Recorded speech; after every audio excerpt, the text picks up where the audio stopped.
At the beginning of the 20th century, somewhere off the coast of West Africa, a German steamship was leaving the port. Suddenly, the weather got worse, and the vessel entered a thick fog. The sailors ran aground on a sandbank close to the shore. Luckily, no one was hurt, and they were even able to save their precious cargo. But the ship was stuck in the sand for good. And it was not alone there. Nearly the entire length of the western coast of Namibia is called Skeleton Coast. If the name sounds scary, that's because it is. This 976-mile-long beach line is among the most dangerous places on Earth. The local Bushman tribes believe that their supreme deity made this land when it was angry. The Portuguese were the first Europeans to set foot in Namibia in the 15th century. And yep, they didn't like Skeleton Coast either. Portuguese explorers thought this land presented the gates to the underworld. This is the place where the Namib Desert meets the Atlantic Ocean. It might be dangerous, but it's actually beautiful. Plus, it's a UNESCO World Heritage Site. If Skeleton Coast had a PR manager, they would quit on the first day on the job. The area is not exactly tourist-friendly because of its geography and history. Beneath the sand and the waves, there is a secret ocean currently lurking for unsuspecting sailors. It's called Benguela Current. It flows towards the north along the coast of southern Africa. This part of the Atlantic is rich in marine life, but the current's land neighbor isn't that happy with the deal. This arid climate created the Namib Desert, one of the driest regions on Earth. And that marine life I just mentioned? It's sharks. 11 species of them to be exact. And yes, the great white decides to pop by once in a while. So far, we've got a desert landscape, strong currents, and sharks. Not a place for a beachside resort, definitely. But if someone ends up on Skeleton Coast, will they know they're in danger? Don't worry, they will. The beach is littered with wrecks of all sizes and shapes. If you remember that German ship I mentioned in the very beginning, its massive and rusted stern is now sticking out from the desert sand. There are some 500 wrecks in total scattered along the coast, and it's a mixed crowd, from Portuguese galleons centuries old to ships that ran ashore here in the 21st century. A modern fishing ship called Zela India managed to slip from its tow rope in 2008 and ended up on Skeleton Coast. Okay, it didn't escape on its own, it had some help from the elements. But it's better to be a tourist attraction on a beach than to be broken up for scrap. That's where the trawler was originally going, poor thing. Skeleton Coast's most famous inhabitant, to call it such a place, is the wreck of the Dunedin Star. The British cargo liner ran aground here in 1942. The massive rescue operation that followed reveals why it's so dangerous for sailors to end up here. The rescuers managed to save all of the crew and passengers, but at a heavy price. An aircraft and a tugboat were lost in the process. It took the last of the rescuers a full 2 months to return home to Cape Town. Why, you might wonder? One look at the map of the region reveals the reason. It's an endless sea of yellow, which is the sand. There are so few roads here, so Skeleton Coast is hard to reach by land. There are also legal obstacles. You need a special permit to drive into the area. But the skeletons in the name of the area don't only refer to ships, they also stand for animal bones. Most of these belong to whales and seals. Many animals have adapted to the area, so lions and hyenas roam the coastline in search of a meal. Yeah, now there are hungry lions as well, as if those sharks weren't enough. Other animals with a temporary residence on Skeleton Coast include elephants, cheetahs, leopards, and giraffes.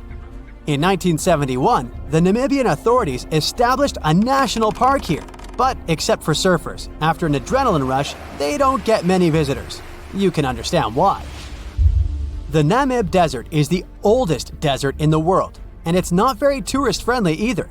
Those who travel to the region should pack sunscreen and a warm winter jacket. A weird combo, right? Well, not so much when you think that during the day, temperatures soar over 110 degrees Fahrenheit. At night, the air temperature drops below freezing. What a climate roller coaster! And that's not the final danger. Yep, there's more. Remember how that German ship got lost in thick fog? Yeah, it wasn't a one-off event. Because of the region's climate, fog shows up frequently. Sailors should cover their ears now, but this fog is actually good for wildlife. This is their only source of water in the Namib Desert. Reptiles and mammals have adapted to the harsh climate. They use as little water as possible.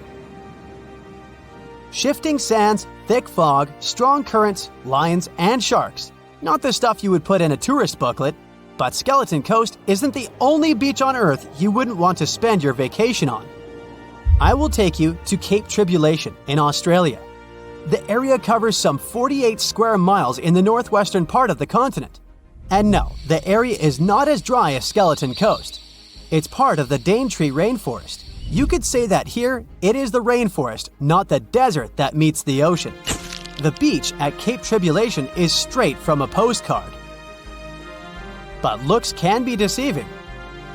Australia? Probably sharks. No, crocodiles are out here to get you if you decide to go for a dip in the sea. There are saltwater crocodiles that the locals call salties. Well, that's a cute nickname for such a dangerous reptile. And it's not just them. The wildlife seems to have a beef with visitors. From October to June, the waters around Cape Tribulation are full of box jellyfish. Their venom affects the human cardiovascular system. When touched by a jellyfish out at sea, swimmers won't have enough time to reach land for help. Vinegar helps neutralize the sting, so you might want to keep a spare bottle in your luggage. Crocodiles and jellyfish sound dangerous, but there's one more animal you should look after. It's the wild boar. It might sound funny, but you won't laugh when you're being chased by one of these across the beach. 21 million wild boars live in Australia. They're mostly active at night, making it even more dangerous if they charge at you.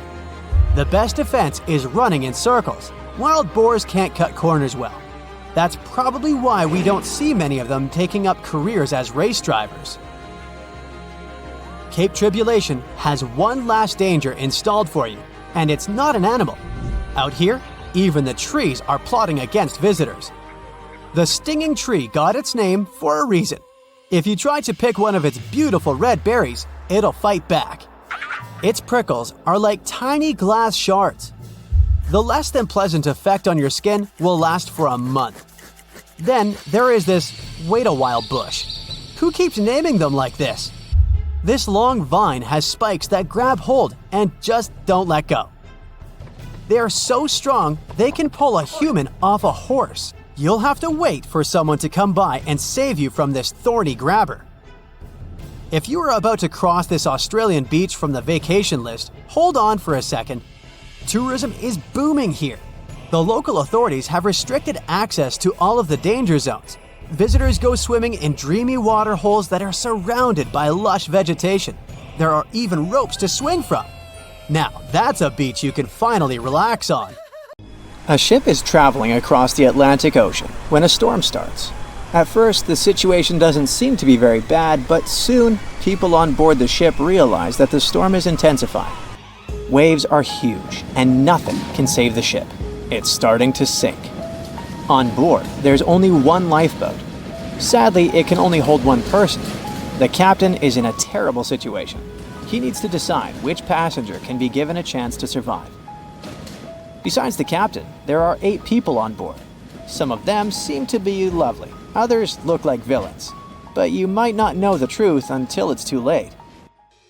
The first passenger is Alex, a 28-year-old talented artist. He's just had his first international exhibition and is boasting about that left and right. He claims to dream of inspiring the world with his art, but did I mention it's his shy twin brother who painted those masterpieces? And Alex just steals his shine? Next is 23-year-old Maria, who's 8 months pregnant. She's quite spoiled, often behaves unreasonably, and treats the staff on board badly. She's traveling home to her husband, but little does he know that the kid is not his, but his best friend's. And she's been cheating on him since forever. Though we can't let this innocent soul perish, can we? Despite his untidy appearance, this 65-year-old scientist, Professor Marcus, is a leading researcher in the field of gene therapy. He's working on a breakthrough that could save millions of lives, but there are skeletons in his closet too. It's been 15 years since anyone saw his wife, Judith. Does Marcus's scientific progress have something to do with the mysterious disappearance of his wife? Dr. Anna is 34 years old. She's a surgeon who's saved hundreds of lives during natural disasters. She succeeded as a doctor, but failed as a parent. Her 3 daughters live with their dad and don't want to hear anything about their mother. 78-year-old Teresa is a widow whose family gave up on her because of her bad temper. She's traveling for the last time in her life to visit her late husband's grave. A little boy, Mark, is just 7 years old, but his unruly character has caused a lot of arguments between the other passengers. He's traveling alone since his parents are supposed to meet him on the shore. This brat's parents are too busy working, so he gets more and more uncontrollable. Who knows what he'll be capable of doing in 10 years or so? A robot android, Alpha 3, is also on board the ship. It has an artificial intelligence created to assist in expeditions. It can also control the ship in emergency cases. And the last passenger is Emily. This beautiful and charming woman is 30 years old. She lives off of powerful, old, rich men and has enough money to burn.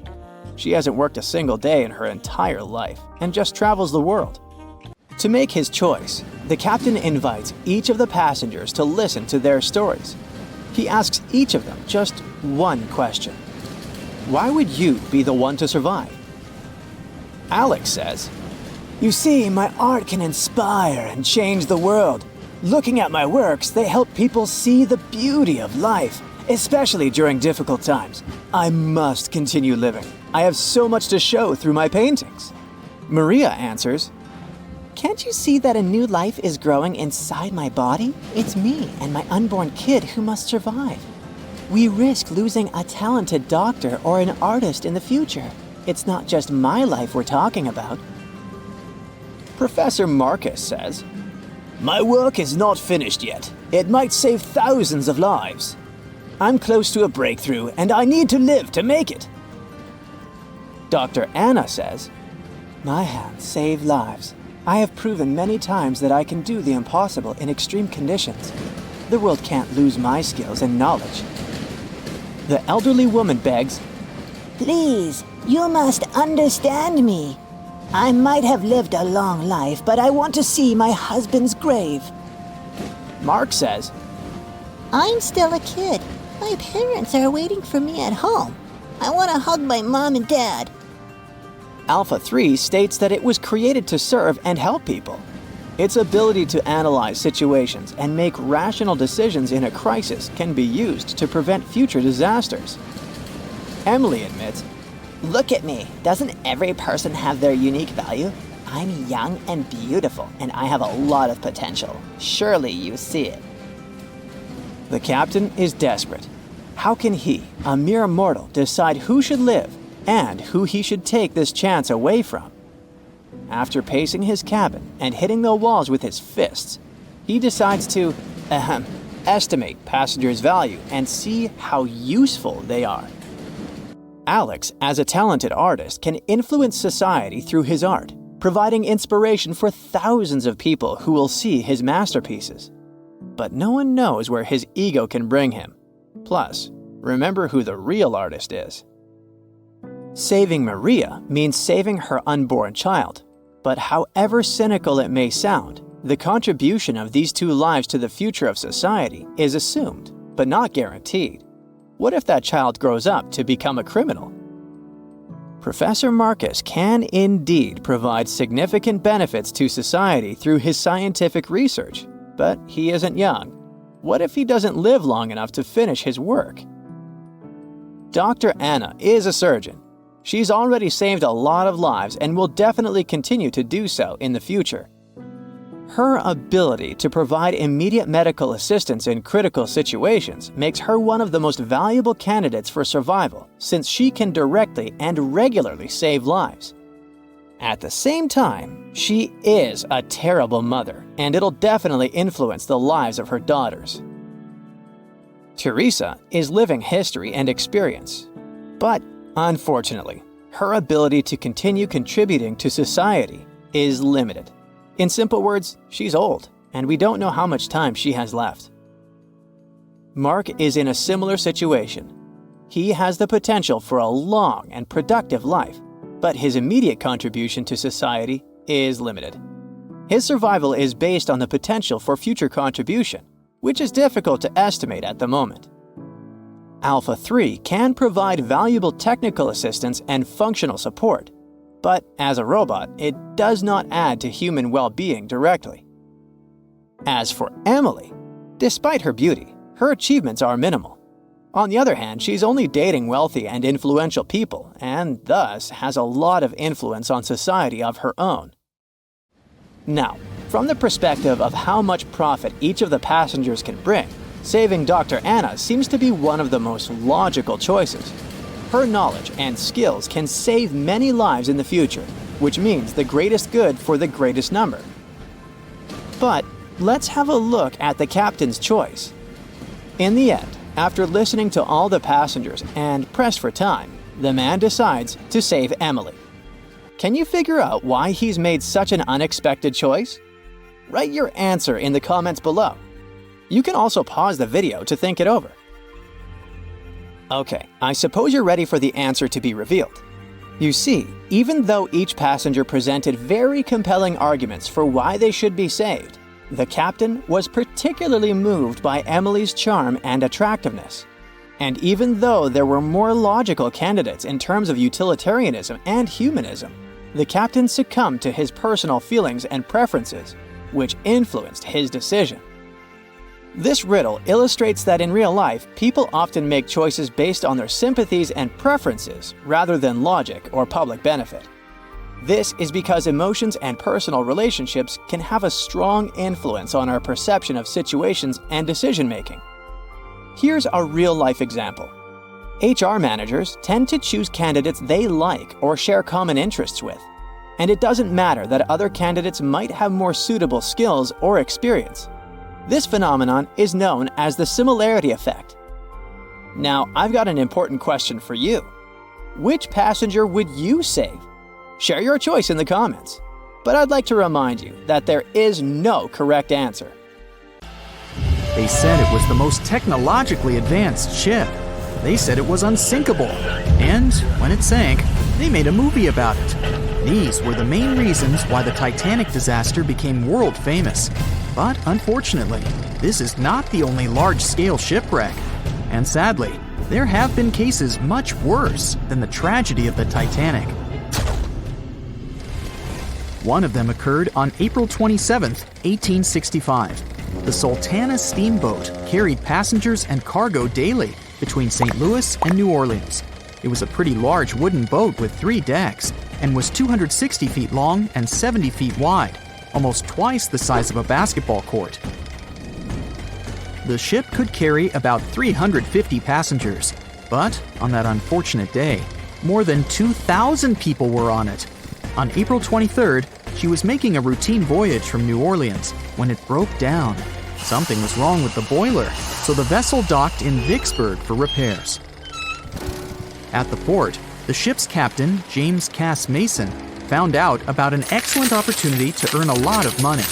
All he needed to do was to transfer a large group of former prisoners to the north. The captain agreed to do it, but the problem was that the boiler required a lot of time to repair. Mason was afraid that his competitors would take the job, so he decided to sail despite the malfunction the ship had. He patched up the holes in the boiler instead of a big repair and invited all the ex-prisoners on board. So, there was a broken boiler, an excess number of passengers, a lack of lifeboats, and not the best river conditions. Also, the captain refused to send the ex-prisoners to the hold, so they were all with ordinary passengers. There were strong chances for a shipwreck, but the greedy desire to earn more money was stronger. The Sultana went on a voyage and sailed up the river for 2 days. At this time, one of the biggest Mississippi floods in history began. The river overflowed its shores because of the flood, with the water level rising several feet. All the trees on the shore disappeared, and only the tops were sticking out of the water. The ship sailed opposite this powerful current, making the boiler work too hard.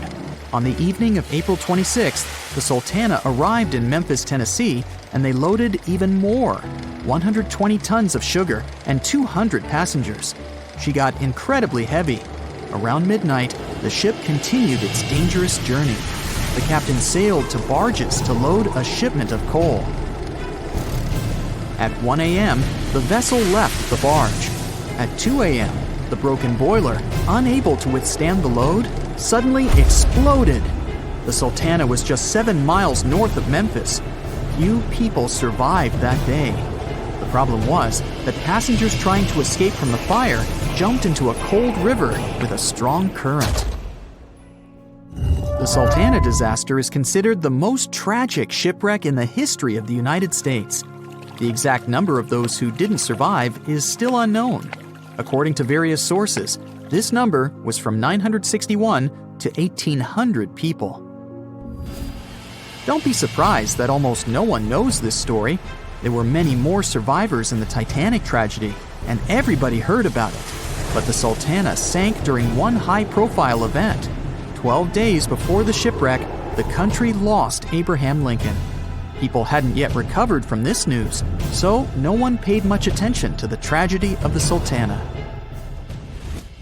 Many catastrophes happened quite recently by historical standards. One of them occurred in 2002. The ferry Joola was a Senegalese vessel. The ferry sailed twice a week, mainly along the coast of Dakar, carrying passengers who traded mango and palm oil. It made daily voyages and never faced severe problems thanks to modern rescue equipment and good repair service. But one day, the ship's crew discovered a malfunction and sent the boat to port. For almost a year, Joola was in a non-working condition, awaiting repairs. But it didn't get high-quality service. After poor maintenance, the ferry set off on its last voyage. On September 26, 2002, Joola sailed between southern Senegal and Dakar, and at 11 p.m. headed toward Gambia, where a strong storm began. The wind raised high waves, but this wasn't critical for the large passenger ship unless the number of people on board didn't exceed the established norm. Joola was supposed to carry about 500 passengers, but had many more people that day. Too many passengers, poor repairs, and a strong storm caused severe problems for the ship. But the main factor in the shipwreck was that Joola was only built for sailing in coastal waters, but that day, it sailed far from the shore. Big waves started rocking the boat, and at some point, it just turned upside down. The ship's deck went underwater, and its lower part stuck above the surface like an iceberg. All the passengers sitting in cabins fell on the ceiling and lost their orientation in space. There were no holes or damage in the ship's hull, and water flooded the lower decks for a long time. The vessel stood in a twisted position for several hours.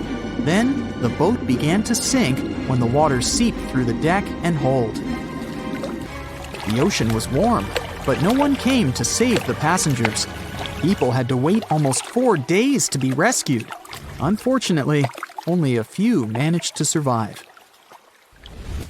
The Philippines is a very dangerous area for ships. This place consists of several thousand islands and a vast area with shallow water. Ships can run aground and damage the hull with reefs and pitfalls. On September 20th, 1987, one of the most terrible disasters in navigation history occurred there. A Philippine passenger ferry called Dona Paz left one of the islands and sailed toward Manila. The sun was shining, the ocean was calm, and the visibility was good. But for some reason, the crew members didn't notice how the tanker Vector was approaching them. The two ships collided at low speed. The collision wasn't strong, but the problem was that the Vector had tons of oil on board, and the Dona Paz crashed into the cargo hold where that oil was stored. So it spilled all over the ocean, and then a spark slipped through. Not only did the two ships catch fire, but also filled with water. Both ships sank in a matter of seconds. Only a few dozen people survived that disaster. On September 27, 1854, The passenger ship Arctic sailed from Liverpool to New York. The fog came rolling down, and visibility got really bad. Another boat appeared out of the thick white haze, the French steamer Vesta. The ships were close enough to each other that a collision was inevitable. The French vessel was smaller, so it seemed to the Arctic's captain that Vesta had received a lot of damage. And while he was staring at the other ship, his boat got quickly filled with water. The captain gave the order to sail to the shore as fast as possible, but the ship's engines stopped working because of the flood. Then the ship's crew started to lower lifeboats with women and kids. Still, when rescuers found lifeboats with people, it turned out that only 87 out of 400 people survived, 65 crew members and 22 passengers. Surprisingly, there were only grown men among them. The ship's captain survived by clinging to the wreckage. All newspapers wrote about this story as one of the most terrible and shameful tragedies in navigation history. The survivors were criticized because they didn't save women and kids, and the crew members were accused of violating the law, since the safety of passengers should be higher than the safety of sailors. But despite this, none of them were brought to responsibility. Unfortunately, shipwrecks still occur to this day, but fortunately, there are fewer of them than before, thanks to modern navigation systems and radar.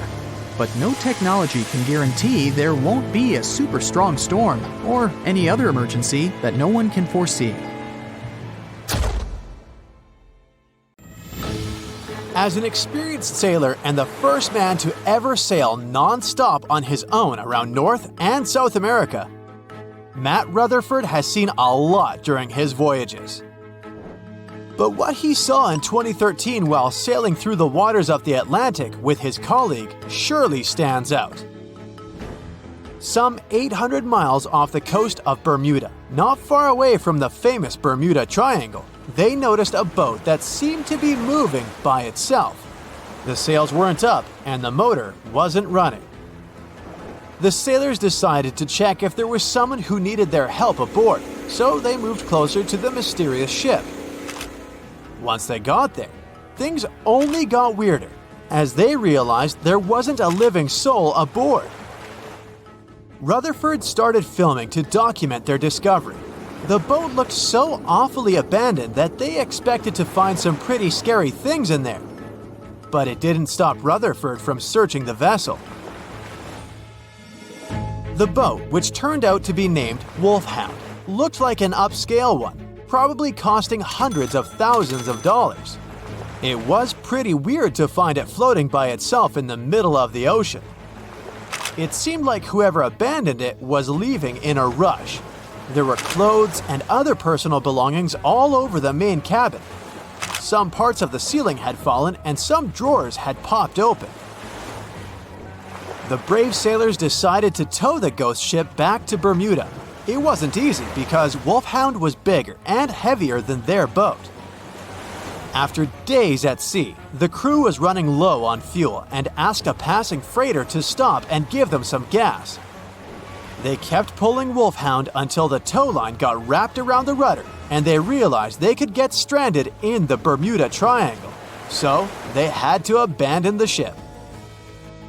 What really happened and how Wolfhound ended up in the middle of the ocean will probably remain a mystery. Rumor has it that it belonged to a member of the Royal Irish Yacht Club.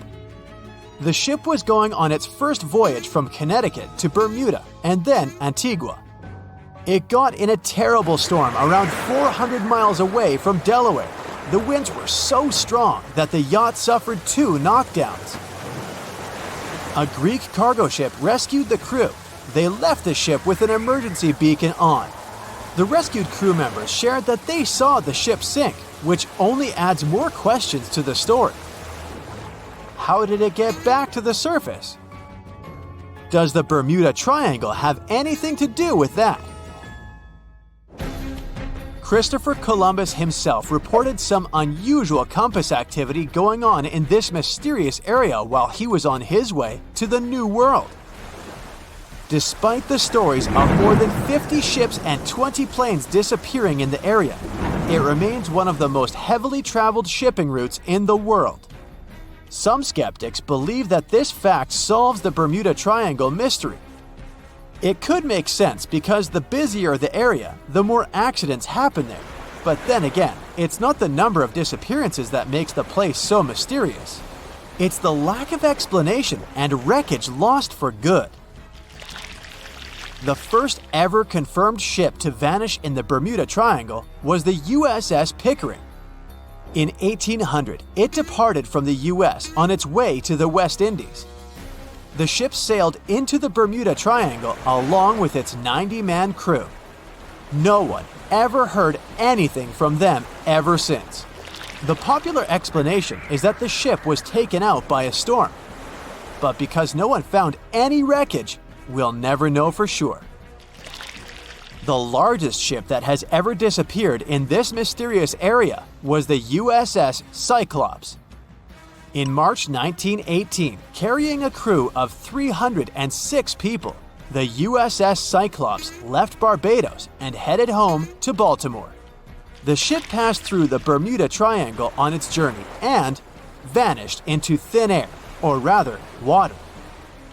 The Cyclops never sent any distress signal and disappeared without any explanation or trace.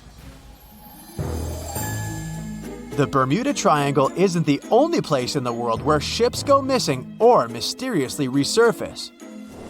One of the most famous ghost ship stories would be of SS Bechimo.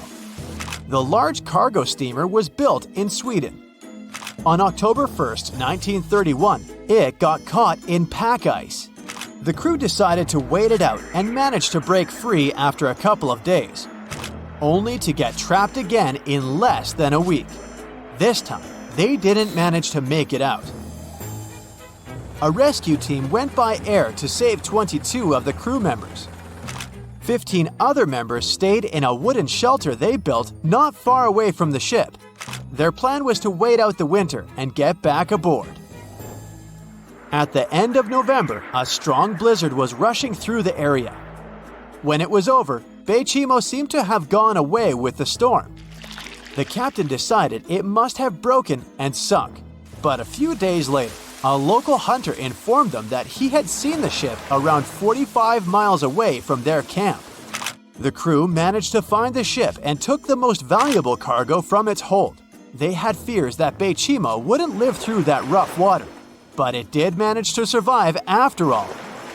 Once the ice was gone, it floated away and ended up drifting along the shores of Canada and Alaska.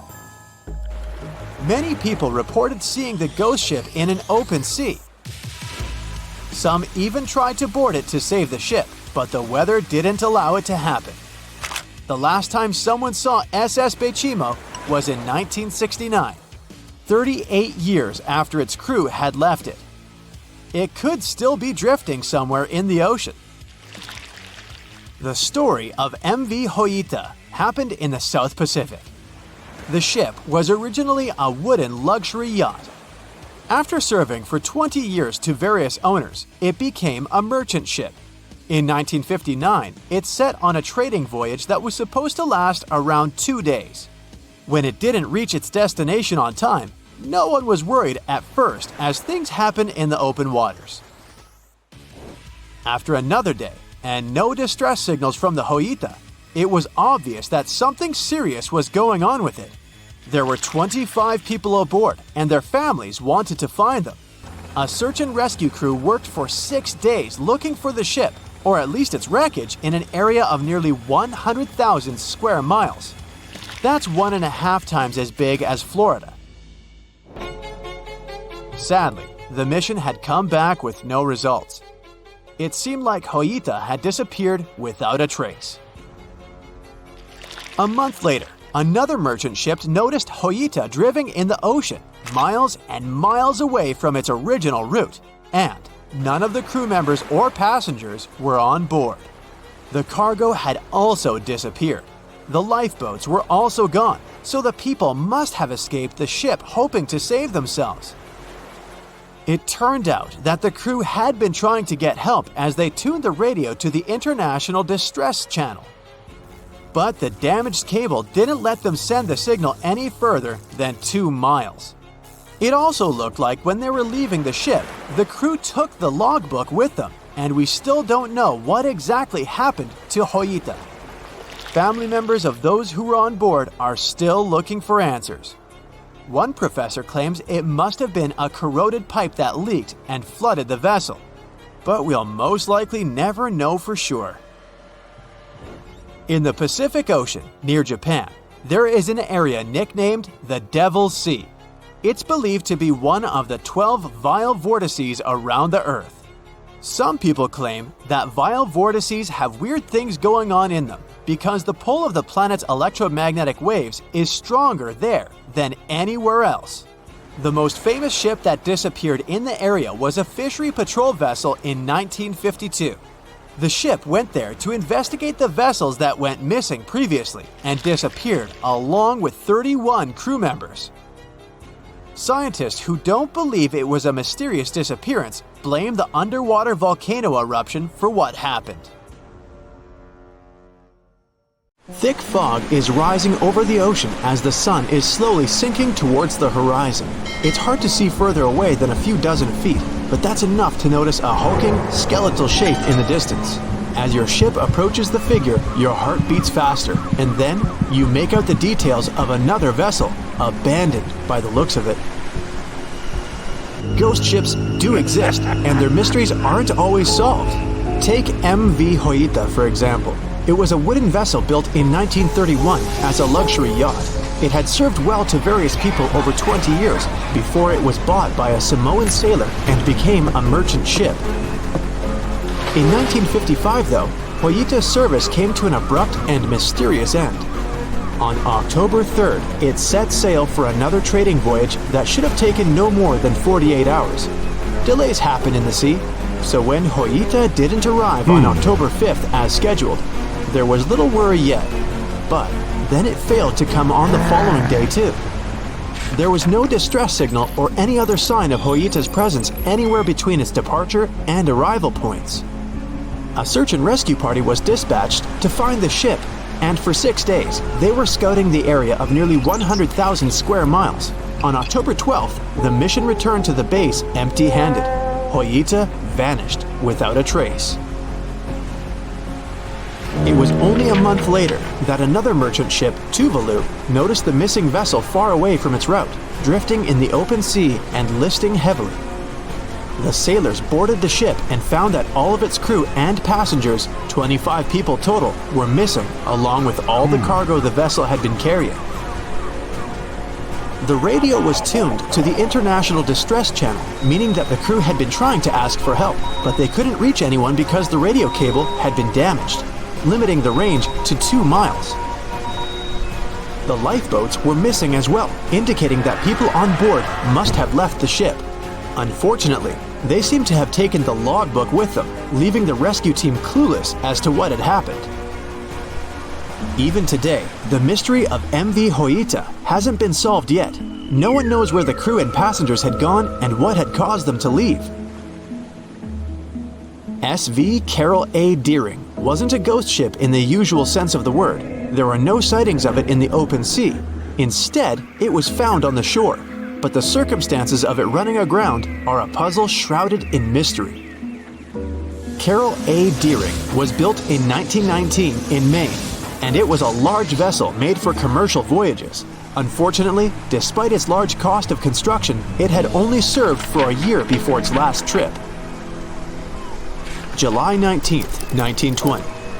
The ship was traveling from Puerto Rico to Rio de Janeiro via Newport News to deliver a cargo of coal.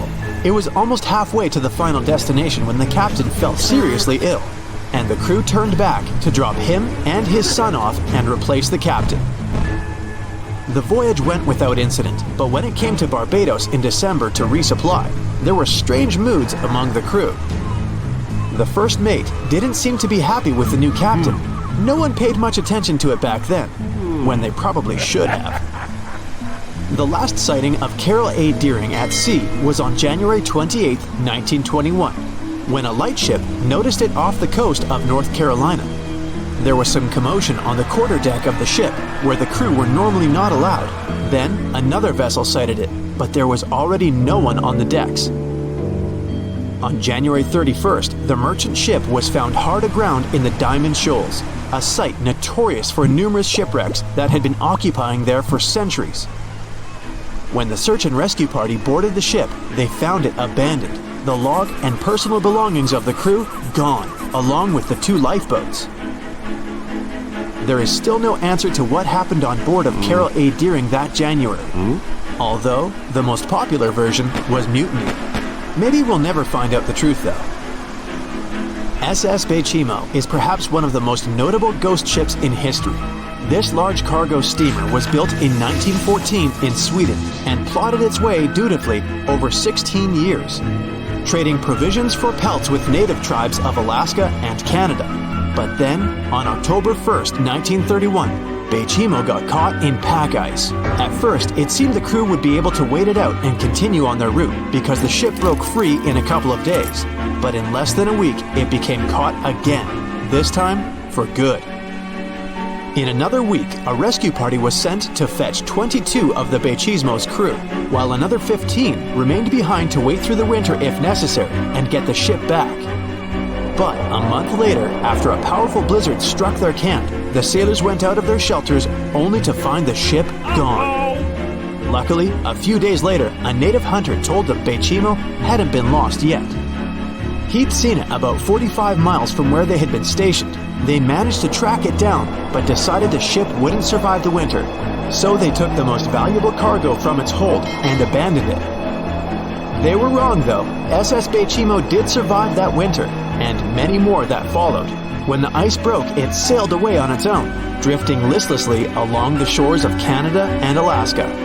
There were numerous sightings of the ghost ship, sometimes adrift in the open sea, and at other times stuck in the pack ice again.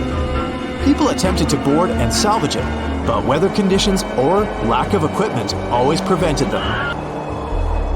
SS Bechimo was last sighted by native Alaskans in 1969, 38 years after its abandonment. What became of it later remains unknown.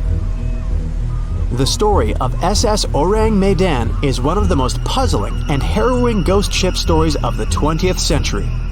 No one even knows for sure if the ship even existed in the first place. It wasn't recorded in Lloyd's Shipping, the International Register of Ships, which makes it either a tall tale or a vessel that avoided being officially recognized for some shady reasons. In any case, the accounts as to what happened to the Medan vary. According to most reports, it was carrying some unknown cargo in the Indonesian waters when a distress call was received by another ship in the vicinity. The officer on duty heard an SOS message, but its contents are different depending on the accounts. The message did not repeat, and the crew of Medan didn't answer to any attempts to contact it back. The ship that received the distress call hurried to the rescue, but they only reached the vessel the following day, when it was already drifting and slightly listing. When the rescuers boarded the ship, they found that none of the crew had survived. However, one lifeboat was missing, which implied that there was at least one crew member who managed to escape. What happened to the rest of the people on board remains a mystery to this day. Still, there are no hard facts about this story, so we might never find out whether SS Orang Medan was actually a ship and not a thing of fiction. SV Zabrina was a 3-mast sailing barge built in 1873 for river trade ships in South America. She served for well over 4 decades, proving to be a sturdy and reliable ship. It was later transferred to Europe, where it continued serving its purpose well. But then, in October 1917, Zabrina set sail on a regular voyage only to be found ashore several days later. Mysteriously, although the ship was perfectly intact, the entire crew of 5 and the captain were gone. There is no direct evidence or hard facts as to what really happened that day. The most convincing theory is that the crew were washed away from the deck because of an underwater explosion. And then the ship sailed ahead without them. But the truth, as always, remains unknown. It's 2018. You get up early in the morning to go ashore and catch some fish. You come to the spot you were yesterday, throw the hook into the sea, and wait. The float is twitching. You've caught some fish, but hey, hello? Why aren't you doing anything? Right now, you don't care about the fish. You're looking at something in the distance. You open your mouth in surprise since you see a huge ship stuck on a shoal. It wasn't here yesterday, so it got here at night. Okay, it'll probably sail away sooner or later. You fish for a few more hours. During this time, you observe the ship and notice no movement there. Is it empty? Boats and the coastal service are sailing from the shore to the vessel. You decide to check it out too. You get in your old boat and go there. The mist descends to the water, making the ship look creepy. The colossal vessel is rusty and empty. But where is the whole crew? And how did it get there? The Coast Guard comes on board. They search the hold, the cabins, and the upper deck. There's someone's stuff, some remnants of food supplies, notebooks, and clothes. Everything suggests the crew has disappeared for some reason. Fishers who noticed the vessel first didn't see anyone coming down from the board. No radio signals were sent to the port, and no one reported about the ship. It appeared here from nowhere. The only chance to get any information is to look at the number and name of the vessel. This is Sam Ratulangi, PB 1600. The Coast Guard checks the information, studies the data of all the country's ships, and no way. One company built the boat in 2001 in Indonesia. People used it to transport heavy loads across the seas around Asia. The ship had been properly operating for 8 years. People were delivering industrial goods to different points in the region, but something went wrong. In 2009, Sam Ratulangi was sailing near the coast of Taiwan, and that's it. There were no further records about it. There were no reports in any port. Everyone thought it must have drowned, so no one had been looking for it for years. And then, 9 years later, it appears here, big and rusty, off the coast of Myanmar, without sailors, without fuel. An investigation starts. City services are trying to find out the names of all the sailors working on the ship and find clues that would lead to solving this mystery. They also hope the ship owner will appear soon. They find 2 tow ropes on board. This means that some other ship towed Sam Ratulangi to this place. Then they identify and find 13 crew members. These people say they wanted to reach the factory in Bangladesh to repair Sam Ratulangi. Another vessel helped tow the ship, but then 2 cables tore off, and a storm began. No one wanted to stay on board during such weather, so the crew members left it. No one knows what the ship has been doing for the last 9 years, and how it was possible without people on board. And here's another, much more mysterious ship story. On February 16, 2020, locals found a large cargo ship stuck on a rocky shore off the coast of an Irish village. The boat looked rusty, with holes in the hull and rotten parts. People hadn't seen this vessel the day before, so it appeared there at night. The last time people saw the Alta cargo ship was a few months earlier, thousands of miles off the coast of Ireland. That day, the Alta was sailing in the waters of the Atlantic Ocean. Another ship, the MS Protector, noticed it. MS Protector crew members tried to contact the ship, but received no response. The people on board realized that they were facing an empty vessel. And then, 5 months later, it appeared near the coast of Ireland. There are more questions than answers in this story, but we managed to find something out. In 2015, the Alta appeared and disappeared from the radar several times. Any ship has an internal tracking system, so people can track its route using satellites. But Alta crew members often disabled this system. Perhaps they were engaged in some illegal activity. Anyway, in 2017, the ship often sailed between the ports of Greek islands. Then, the tracking signal disappeared and appeared only 10 months later, off the coast of North Africa. During this time, the ship changed several flags. In September 2018, the Alta was southeast of Bermuda and headed for Haiti. Then, the crew started facing problems. First, the main engine failed right in the middle of the Atlantic Ocean. The ship began to drift. Several days passed, but the crew members weren't able to repair it. They began to run out of food and water supplies. The situation got even worse when they found out that a hurricane was approaching the place. Fortunately, they managed to contact the U.S. Coast Guard. A helicopter flew to the Alta on October 2nd to bring them some supplies. There was enough food for several days. Then, a rescue boat sailed to the ship.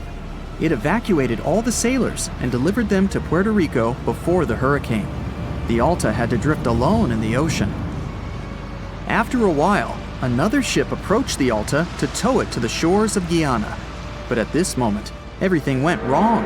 Someone stole the boat, disabled the tracking system, and sailed away in an unknown direction. After almost a year, the MS Protector found the empty Alta in the waters of the Atlantic Ocean. And then, 9 months later, the ship without a crew sailed to the shores of Ireland. How did it manage to travel across the Atlantic and get to the coast of Ireland? It's still a mystery. Maybe it was just luck. No one else saw the ship all this time. It was just covering huge distances, surviving storms. Who's the captain? What happened to the thieves? Who owns the ship now? One day, someone called the village administration and introduced themselves as the vessel owner. But that unknown person didn't provide any evidence. They found several barrels of oil on the ship, which they took away by helicopter. The Alta was rusting. Corrosion of metal could damage the environment. The vessel had no commercial value, yet it would have taken millions to get rid of it. There were 3 options for what to do: leave the ship where it was, tow it into the sea and let it sink, or disassemble it for scrap. But nature had its own plans. Storms and strong waves split the hull into 2 parts. The Alta was drifting without a crew in the waters of the Atlantic Ocean for about 2 years. But this is nothing compared to a ship that was traveling for 38 years. The record belongs to the SS Bechimo. It was a merchant vessel owned by some trading company. In 1931, the ship found itself on the ice off the coast of Alaska. Its movement slowed down.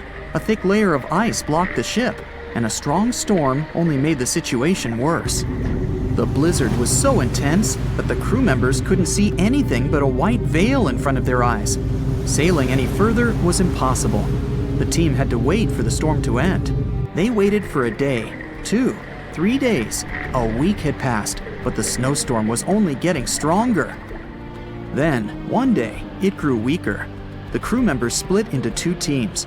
The first team went to the nearest city. The second group, along with the captain, stayed on board. They set up camp next to the ship and waited for the blizzard, which had started again, to end. There was 0 visibility. And finally, one day, the storm was over. Great! And now, wait a minute. But where is the ship? The SS Bechimo just disappeared during the blizzard. The captain was sure that the ship had sunk, so he left along with the crew. Then, a week later, they saw the vessel drifting near the area where they had lost it. The hull was damaged so severely that it was unsafe to sail on it.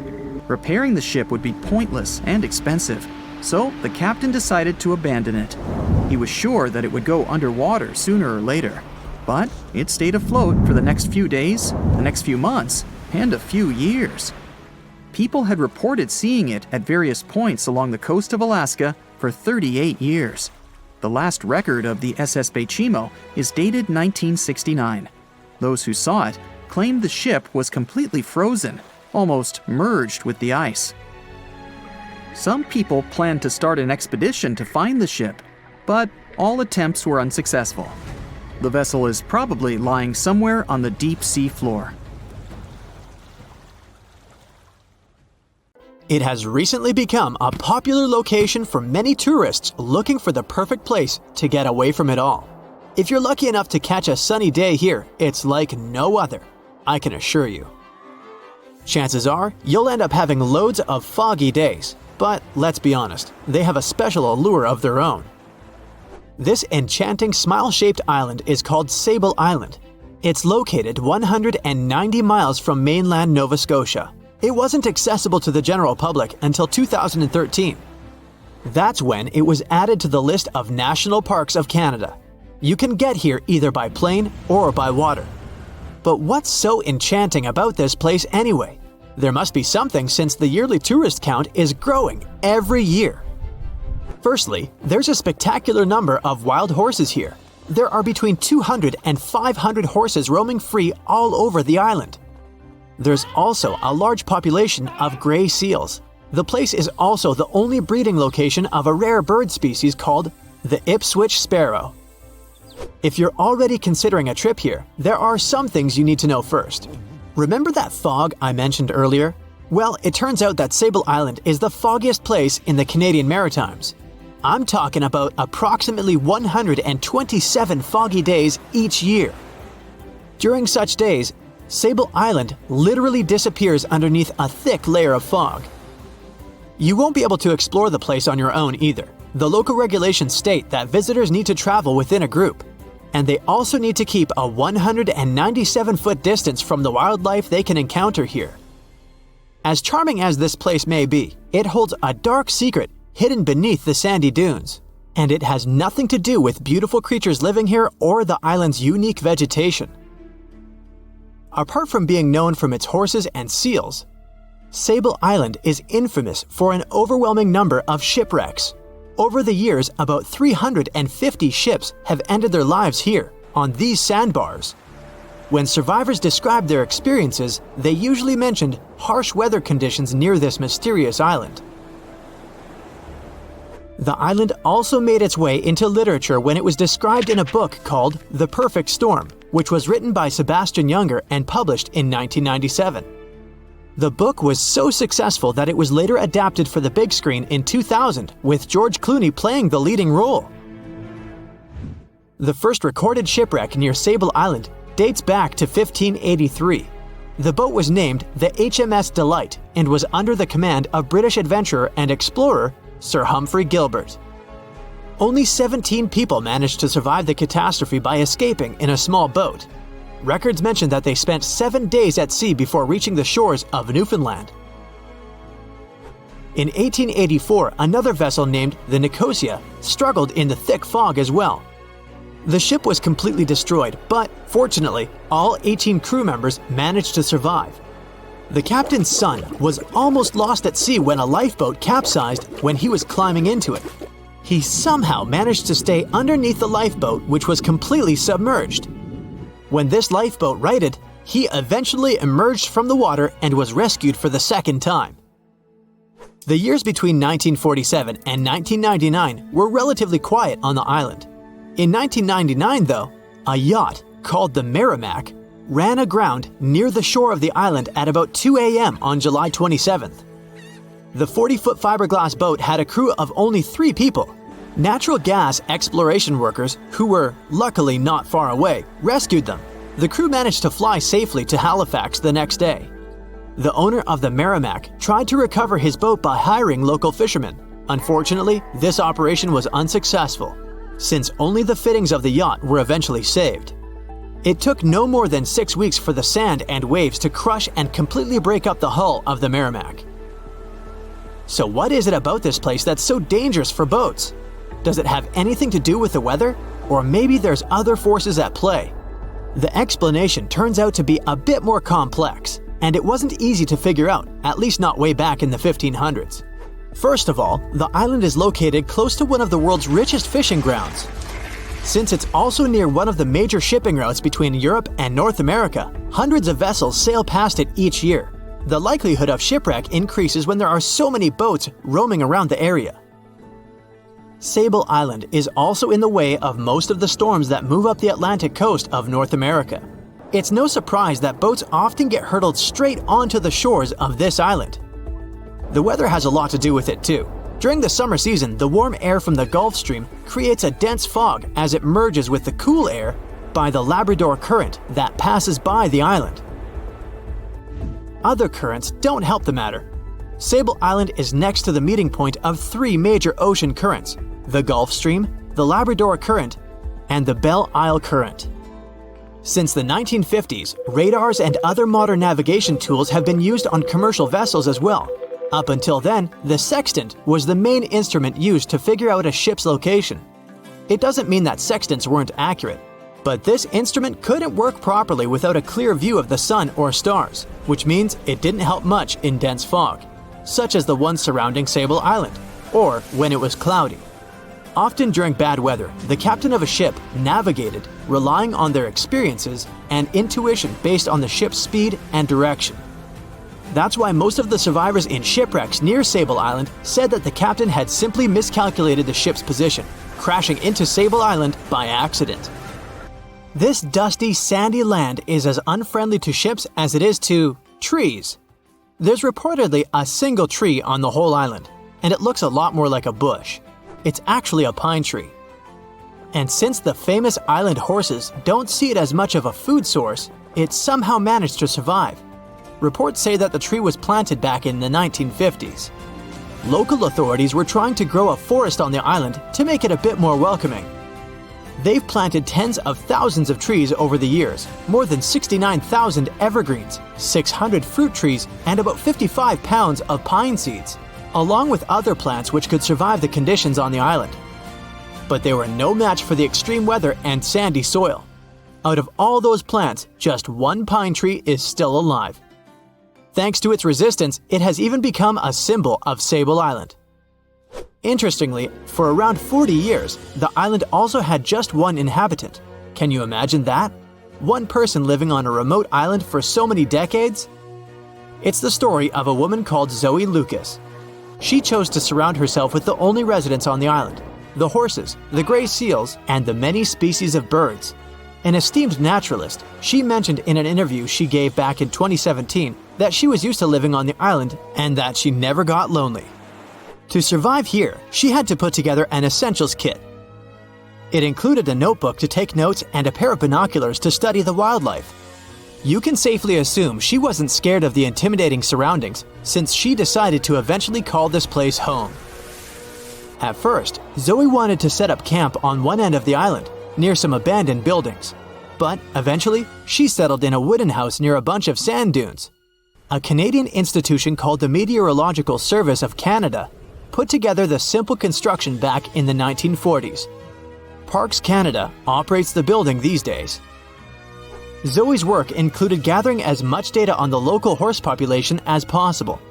It could help scientists better understand how they managed to adapt to the unfriendly environment. She also helped gather the debris that made it to the shore to help track pollution levels. Among all the rubbish that she collected, there was a refrigerator and a crate full of fresh peppers. Some other specialists eventually started working rotating shifts on Sable Island to offer the brave woman a little bit of company now and then. In 1945, 5 TBF Avenger aircraft took flight for a routine training exercise around the Bermuda Triangle. In the middle of the exercise, the planes were struck by intense rain and heavy winds, despite the clear weather forecast. The pilots became extremely disoriented and radioed the base to report that their navigational equipment had stopped working.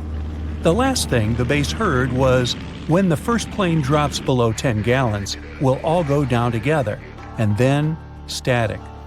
The 5 planes and their 14 crew members were never seen or heard from again. On his very first voyage to the New World in 1492, Christopher Columbus sailed through the Bermuda Triangle. Columbus reported that one night when he was on the deck of the ship, he noticed a giant light appear in the distance, unlike anything he had ever seen before. Columbus looked at his compass for direction, and it gave off erratic readings. You might have noticed that the Bermuda Triangle doesn't appear on any world map. This is because official institutions refuse to acknowledge that the area actually exists. A popular theory suggests that rogue waves are responsible for the many disappearances. Rogue waves are called extreme storm waves by scientists. They occur when different weather patterns take place at the same time and cause large unexpected waves. Witnesses say that the waves look like giant walls of water. These waves could explain why ships go down fast and without leaving any trace. The Bermuda Triangle is home to some pretty intense and unexpected weather. Storms build up quickly and unexpectedly, then disappear soon after. If you blink, you might miss it. This could explain why few distress signals are issued. Pilots and sailors never saw the weather coming. No one knows exactly how many ships and planes have disappeared in the Bermuda Triangle. The rough estimate is 50 ships and 20 planes. Most of the time, the disappearances had no explanation and no wreckage has ever been left behind. Another bizarre theory trying to solve the Bermuda Triangle mystery comes from Charlie Berlitz. He insists that the area is home to the lost city of Atlantis. The missing ships and planes and malfunctioning equipment, according to him, were all caused by rays of energy let out by the special energy crystals that power Atlantis. While this sounds silly, Berlitz's theory was convincing enough that over 20 million people bought his book worldwide. In the year 1800, a large sailing vessel called the USS Pickering departed from the U.S. on its way to the West Indies. The ship sailed into the Bermuda Triangle along with its 90-man crew and was never heard from again. The USS Pickering was the first ever confirmed ship to vanish in the Bermuda Triangle. It's believed that the ship was taken out by a storm, but because no wreckage was ever found, we'll never know for sure. When the TBF Avenger planes went missing, a massive search operation was conducted. Boats and planes searched the Bermuda Triangle for any signs of the aircraft. One of the boats searching was a PBM-5 Mariner airboat.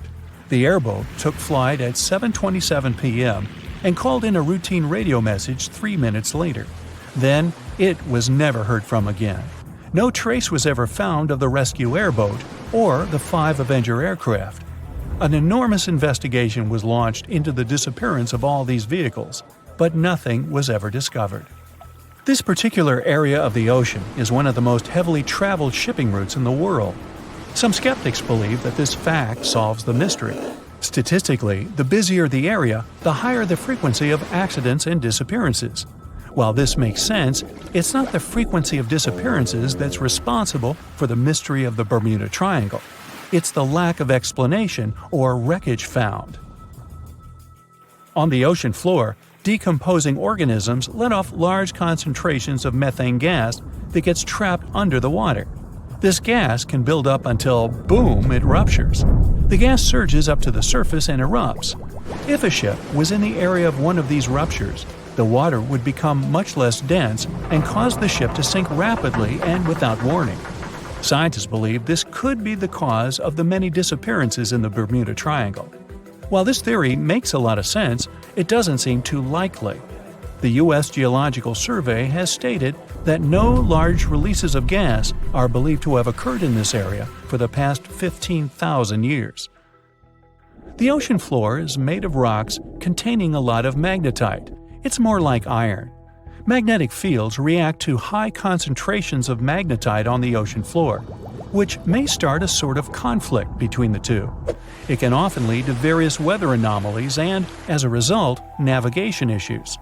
And, naturally, any changes in the ocean floor or the Earth's magnetic fields influence the Bermuda Triangle a lot.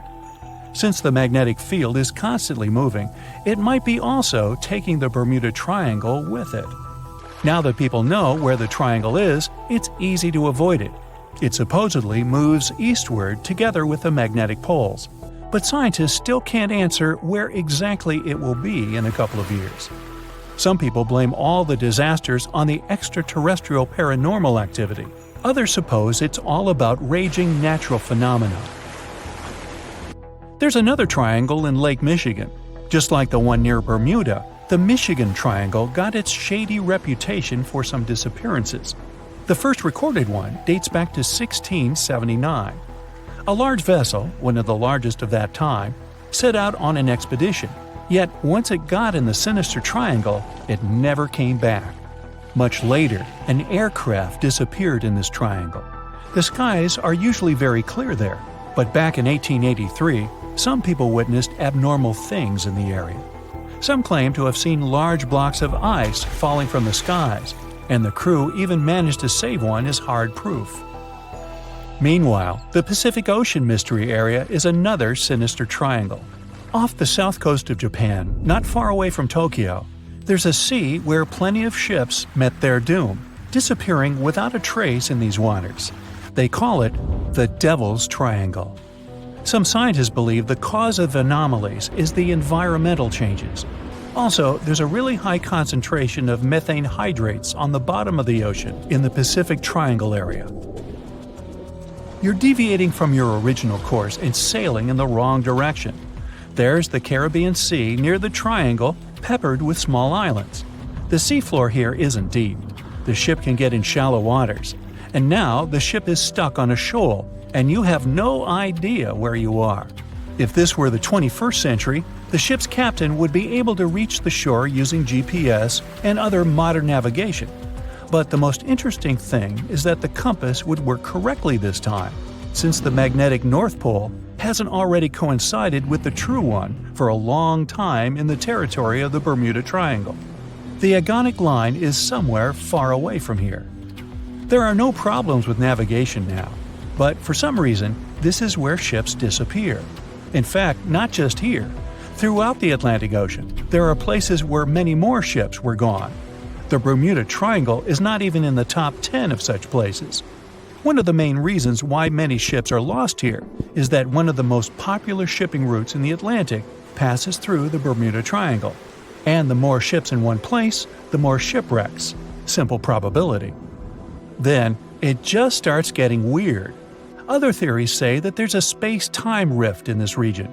Ships and planes fall into this rift and end up in the past or the future. But for some reason, there's not a single proof of this myth. There's no reason to think that the rift is hidden somewhere here. The base of an extraterrestrial civilization is located in the Bermuda Triangle. Visitors from other galaxies steal sea vessels along with the crew, so no one finds the wreckage of the ships. This is also a popular myth that has no scientific justification. The Kraken lives somewhere in the triangle. It's a huge squid that sinks ships and also is a legend that sailors tell each other. However, gigantic squids live in the depths of the ocean. They can grow to the size of half a train car, but no cases have ever been recorded where they sunk a large vessel. And in the area of the Bermuda Triangle, they have never ever been seen. People in the past didn't know about the existence of these creatures, so when they saw them for the first time, they described them as huge, terrible monsters. Giant squids are some of the most elusive creatures on Earth, and scientists had to use sonar equipment to find them. They don't like to leave the dark depths and are likely to be afraid of the sound of any ship. So, that should squash the squid as a suspect. The year was 1854, and the SS Arctic, the fastest passenger liner of its time, set out to cross the Atlantic. As it sailed through the misty veil, it slowly disappeared into the unknown. The Collins Line, an American shipping company, was started in 1818 and only began seriously trading in the transatlantic by 1835. Its steamships crossed the Atlantic from Liverpool to New York within just 10 days. Doesn't sound like a great speed today, I know, but back then, the same thing took other ships several weeks. Light on the water with their wooden hulls, powering through with a strong steam engine, those steamships were the favorite choice for many high-profile people. What could go wrong with such an advanced ship, they thought. This reminds me of some other ship everyone believed to be unsinkable. But anyway, back to the Collins Line. It grew to be a serious contender on transatlantic routes, with only one other competitor, the Cunard's Line. It was a British company also aiming to be the main force through the Arctic Passage. In 1835, the company received a new ship that traveled to Liverpool and came back to New York with the largest cargo ever at that time. From then, the Collins Line was steadily growing.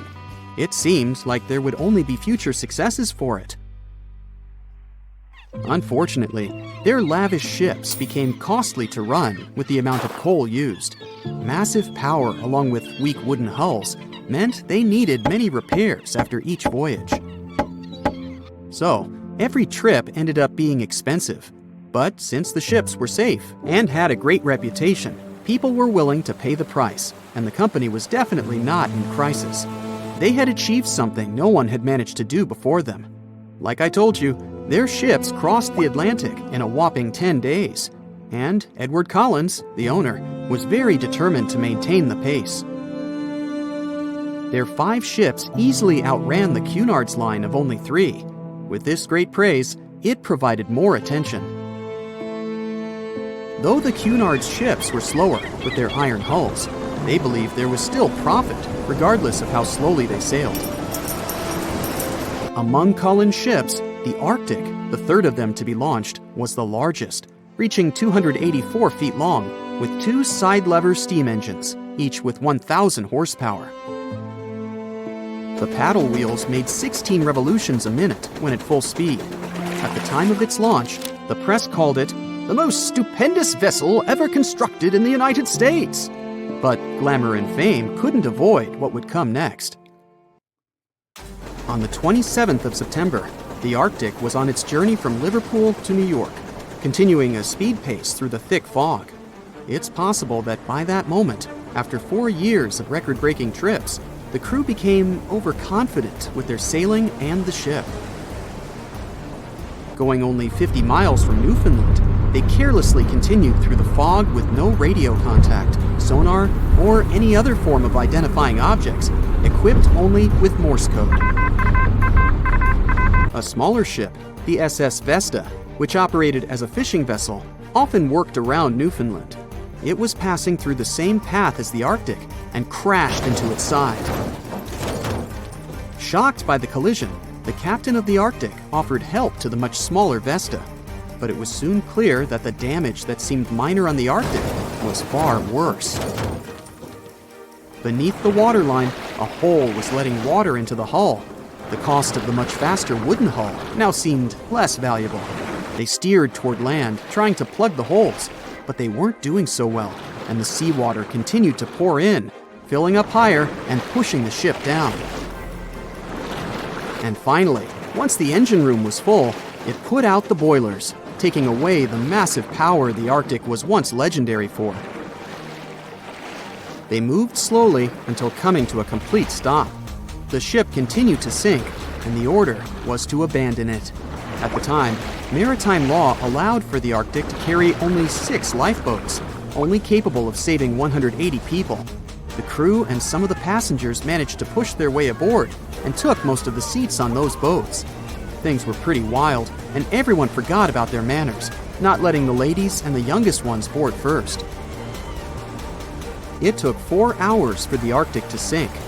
150 crew and 250 passengers were on board. Those that weren't able to find a lifeboat made a desperate attempt to build their own rafts from parts of the ship. 2 days later, only 3 boats made it safely to the shore. The other 3 were never found. Believe it or not, the rescue party also saved some people that had been clinging to the wreckage for 2 days. Unlike the crew, the captain went down with the Arctic, but amazingly survived. He would be only one of 85 people that made it out of the 400 on board. When the news arrived 2 weeks later, the public responded with great sadness to the losses. Great anger soon followed towards the poor safety measures in the crew. The press published demands to change the laws for more lifeboats. It only made sense to have enough for every person on board a ship. But they ignored those requests. This neglect would lead to more disasters in the future. Enough lifeboats would only come into maritime law some 60 years later, after the disaster of the Titanic. Edward Cullen's wife and 2 children were also aboard the ship and didn't return. He was heartbroken, but didn't stop running his business. The Collins line still had a reputation to uphold, the biggest, fastest, and most luxurious on the Atlantic. Edward Collins would now build an even better ship than any other. It was named the Adriatic, and it was the largest ship in the world, 354 feet long. With 2 alternating steam engines that had never been built of this size.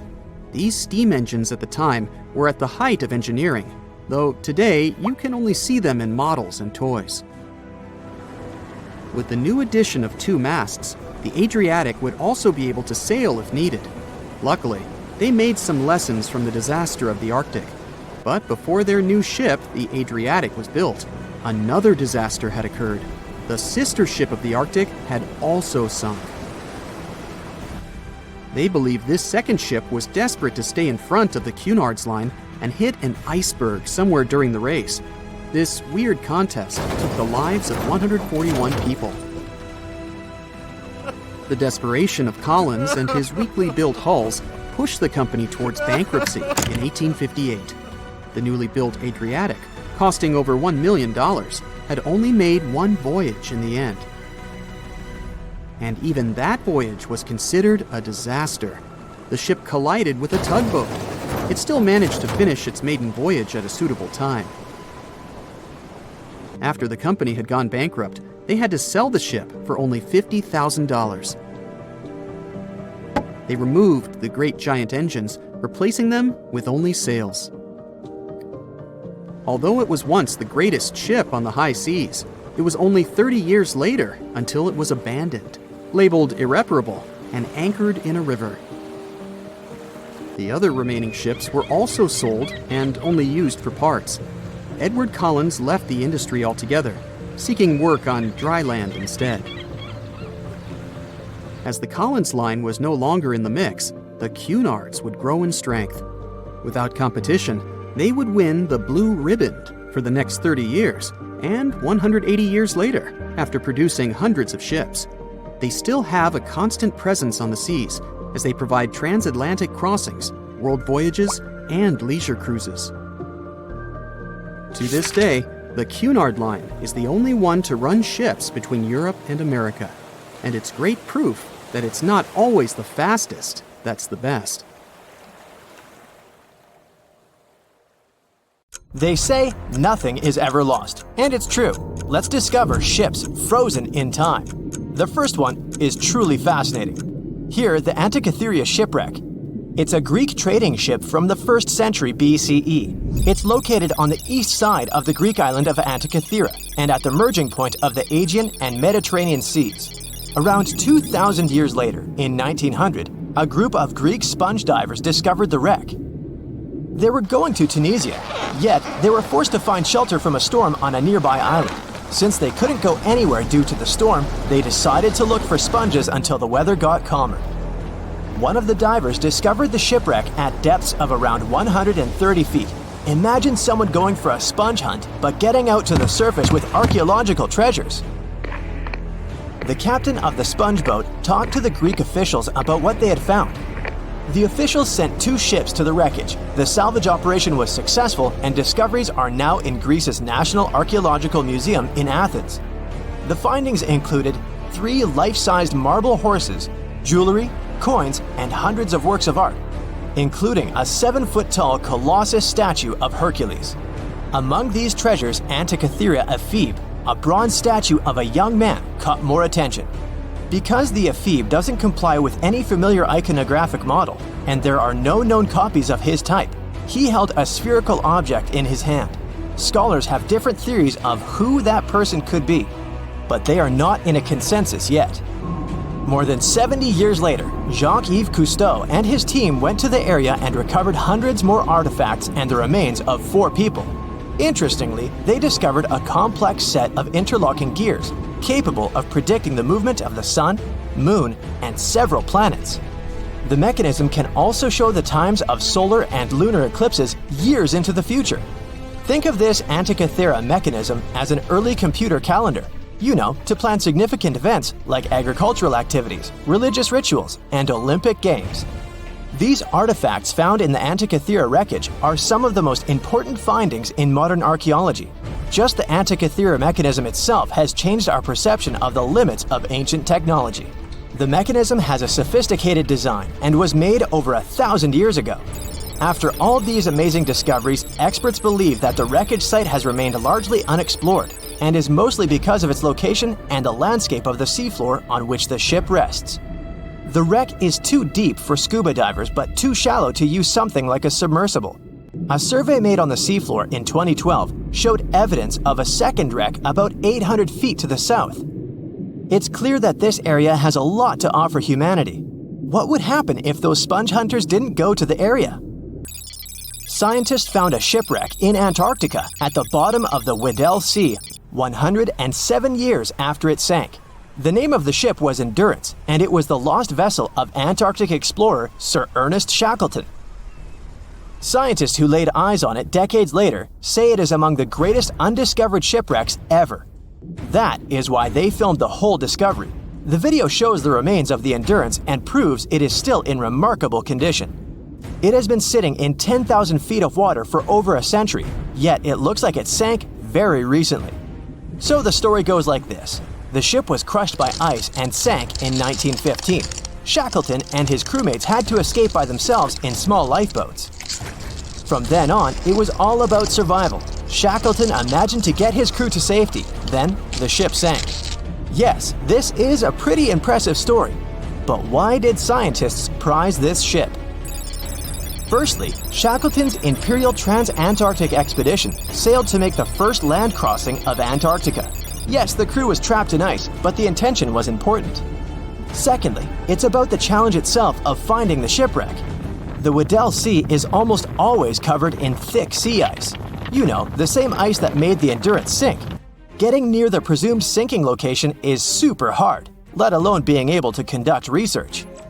Experts of the modern expedition team foresaw the time when the lowest extent of Antarctic sea ice would come using satellite images. They realized that the weather was in their favor to start an expedition. Dr. John Shears said that they have successfully completed the world's most difficult shipwreck search, fighting against constantly shifting sea ice, blizzards, and temperatures decreasing to negative 0.4 degrees Fahrenheit. Yeesh, I can't imagine the worst conditions in Antarctica if these conditions are in their favor. Lastly, look at this. It's timbers. They're very much intact. Plus, you can read the ship's name. It's still visible. Marine archaeologist Menson Bound says that this is the finest wooden shipwreck he has ever discovered. He has 50 years of career experience, so I believe the guy. So how come the wood is not rotten? Dr. Michelle Taylor, a deep-sea polar biologist, said that there has been little wood deterioration because the wood-munching animals are not in this forest-free region of Antarctica. Workers of a coal mine in East Serbia discovered 3 shipwrecks that had been there for at least 1,300 years. The largest shipwreck is an ancient Roman fleet. It's around 50 feet long with a flat bottom. It's estimated that the ship could carry a crew of 30 to 35 people. Looking at its hull, you can see the marks of repairs. Wow, this one had a lengthy career. You know, it gives us insight into more than 1,000 years ago. The 2 smaller vessels, on the other hand, match descriptions of boats used by Slavic groups to attack the Roman frontier. These 2 have been discovered under mud and clay in an ancient riverbed. Apparently, in those times, there was a Roman base in a place called Viminacium City. Interestingly, Viminacium was a provincial capital with an estimated 40,000 inhabitants in the 4th century CE. For comparison, it was even larger than Pompeii. The Kostelach coal mine is a center of hidden gems. Archaeologists had found evidence of ancient human and animal activity here before. For instance, in 2012, experts found bones of at least 5 woolly mammoths, which went extinct about 10,000 years ago. Canadian archaeologists found a ship 150 years after it went missing in the Canadian Arctic waters. This merchant ship is called HMS Investigator. It was purchased in 1848 to search for the explorer Sir John Franklin's ship that got lost in the Northwest Passage expedition. So, HMS Investigator left Britain in 1850 for this rescue operation. The expedition crew, captained by Robert McClure, sailed the Investigator into the water. He realized that he was in the final leg of the Northwest Passage, the sea route across North America. But before he could sail into the Beaufort Sea, the 122-ton ship itself got stuck in the thick ice. The crew spent the winter over the Prince of Wales Strait. The following summer, McClure tried again to sail to the end of the passage, but the ice blocked his way once more. Here, too, the crew was forced to leave the ship. He steered the crew into the Bay of Mercy. There, they were to remain until 1853 when the crew of the HMS Resolute rescued them. Imagine a crew of 60 people who had to spend 3 winters in the Arctic without even knowing if they would survive. Later on, the ship was found sitting upright in about 36 feet of water. It was in very good condition. Arctic water has prevented the outer deck of the vessel from deteriorating quickly. The outline of the ship and its timber can be clearly seen. Plus, archaeologists have uncovered artifacts on land left by the sailors. They had unloaded everything before abandoning the Investigator. 3 sailor graves and 1 British naval shipwreck had also been discovered in the area. I wonder what else they could find there. Wow, it's the only place where 1 minute you're learning 17 natural ways how to get rid of houseflies, and the next, you're taking an epic journey straight into a black hole. More than 10 billion with a B views in total. That's 47 billion minutes watched, or more than 70,000 years. That's all the way back to the Ice Age. No, I wasn't around then. 40,000 videos, hundreds of topics, and most importantly you, a whole 44 million of you. Our viewers. We could populate an entire country if we wanted to. We'd like to continue helping you learn and giving you useful skill improvement tips. Got a thirst for knowledge? We've prepared 4 masterclasses on creating a 2D character animation from scratch, 10 hours of video lessons, practical tasks using professional software, and additional materials that you can use with your own projects. Get the full course now and create your own animated masterpiece.